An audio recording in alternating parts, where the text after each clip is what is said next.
Pinamalas ng Police Regional Office 6 ang kanilang makabago at epektibong kakayahan sa mga operasyon sa pagbisita ni Major General Michael G. Samson. Na nagbigay diin sa kahalagahan ng modernisasyon sa mga hakbang laban sa krimen at seguridad. Magbabalita dyan si Patrolwoman Charmaine Balunsat.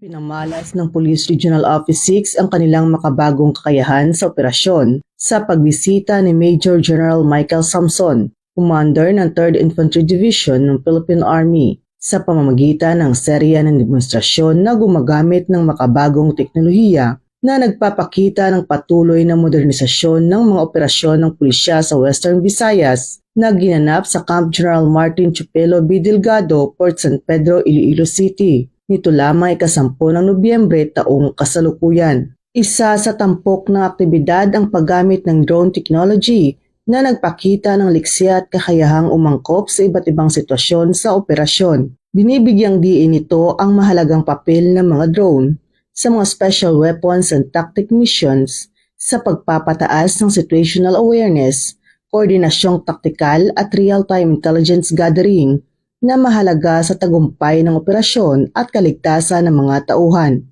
Ipinakita rin ng Police Regional Office 6 ang kanilang 5-minute response capability na patunay ng kanilang kahandaan sa agarang pagresponde sa anumang insidente o emerhensya. Ipinapakita nito ang kanilang matibay na pangako sa mabilis, organisado at epektibong pagtugon upang mapanatili ang kapayapaan at kaligtasan ng publiko.